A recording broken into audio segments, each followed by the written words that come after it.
శ్రీమాత్రే నమః సభాయ నమః. ఈ మహారాజ యోగాలులో మనం ఇవాళ కర్కాటక లగ్నం దాంతో వచ్చే యోగాలు రాజయోగాలు అవి ఏంటో చూద్దాం. యాక్చువల్లీ ఇప్పుడు ఇక్కడ కర్కాటక లగ్నంలో మామూలుగా మీకు భాగ్యాధిపతి గురుడు అవుతున్నాడు, రాజ్యాధిపతి కుజుడు అవుతున్నాడు.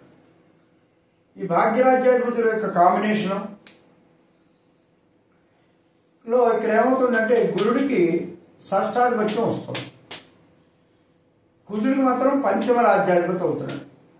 అయినా సరే కుజ గురుడు చాలా మంచి మిత్రులు, ఈ పొజిషన్లు బాగానే ఉంటాయి కాబట్టి ఇది మహారాజ యోగం అవుతుంది. అలాగే ఇక్కడ మీకు ఈ కేంద్ర లగ్నాలతో చక్రవర్తి యోగాల్లాగా భూమండలం అయిన చక్రవర్తులు అలా మొత్తం పెద్ద పెద్ద వాళ్ళలో తీసుకుంటే మనకి శ్రీరామచంద్రుడు మనకి కర్కాటక లగ్న జాతకుడు అవుతున్నాడు. కర్కాటక లగ్న జాతకం మనం శ్రీరాముడితో మొదలు పెట్టుకుని ఇంకా అందరూ మహాపురుషులు అవన్నీ కూడా వరుసగా చూసుకుంటూ వద్దాం. ఇప్పుడు మీకు ఈ అంటే శ్రీరాముడి చక్రంలో మనం ఎలా ఉన్నాయో చూద్దాం ప్లానెట్స్. ఇక్కడ చంద్రుడు, గురుడు,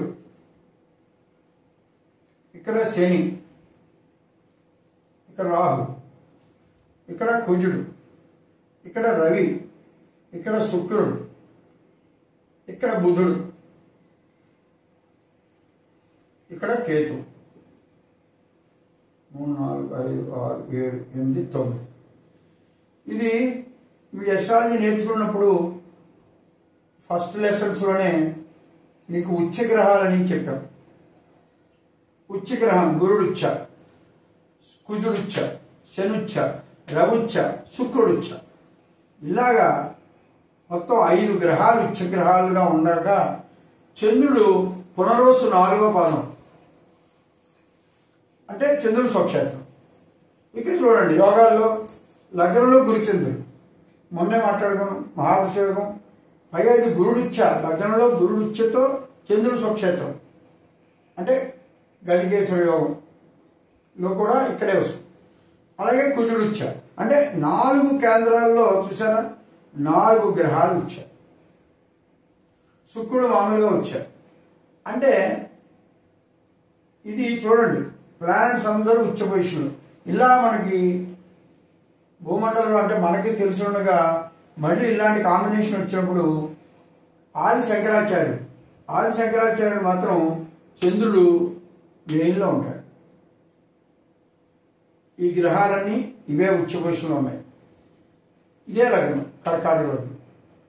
అక్కడ అంటే శంకరాచార్యుడి గురించి ఒక్క నిమిషం ఆలోచిస్తే ఈ చంద్రుడు చూడండి ఎప్పుడైతే వ్యయ స్థితి ఉన్నాడో లగ్నాధిపతి, మరి అంతటి మహానుభావుడు కూడా ఆయుర్దాయం తగ్గిపోయింది.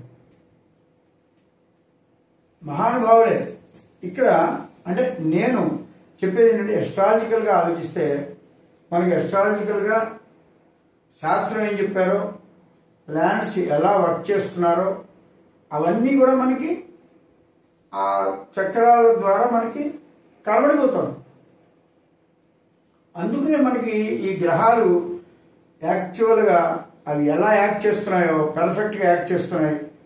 ఎక్కడ కూడా ఎవరి మీద అంటే నిష్పక్షపాతంగా వాళ్ళు వ్యవహరిస్తున్నారు, వాళ్ళు కరెక్ట్ డ్యూటీ చేస్తున్నారు అని మనం చెప్పాల్సిన పరిస్థితి వస్తుంది. ఇక్కడ మీరు అబ్జర్వ్ చేయండి ఒక్కొక్కటి. ఇప్పుడు ఆయనకి శంకరాచార్యుడి గురించి ఆలోచిస్తే లగ్నాధిపతి ఎప్పుడైతే వేయంలో ఉన్నాడో ఆయన మిగిలిన గ్రహాలు ఎంత బాగున్నా నేను చెప్పేది ఒకటే, మీకు లగ్నం అంటే శరీరం తనువు. ఎప్పుడైతే ఆయువు తేడా వచ్చిందో యోగాలన్నీ కూడా మీకు ఆ ఎర్లీ స్టేజ్లో బట్టే. అసలు అదే మహానుభావుడు ఇంకొక 30 ఏళ్ళు కనుక ఉండుంటే అంటే ఎన్నో ఇంకా ఆయన రాద్దాం అనుకున్నవి, అమ్మవారి మీద భాష్యం ఇంకా ఎన్నో చాలా ఉన్నాయి.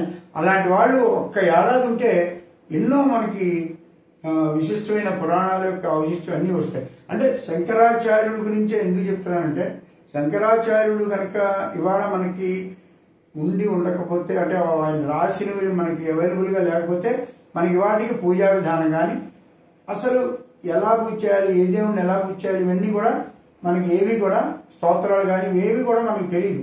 భాష్యం ఇప్పుడు మన వాళ్ళు సంస్కృతం తెలుసుకుని భాష్యం చేయటం వేరు, అప్పుడు ఆయన వ్యూలో భాష్యం చేయటం అవన్నీ కూడా మనకి శంకరాచార్యుల వల్ల ఆది గురువు కింద అందరం కొలుస్తాం.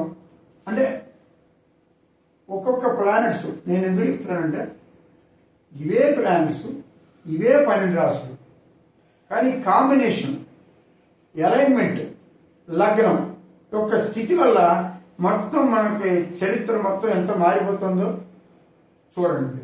ఇది అది సరే. ఇప్పుడు శ్రీరామచంద్రుల వారి గురువు వస్తే లగ్నంలో గురుచంద్రులు, మహాపురుష యోగం, మహాచక్రవర్తి యోగం.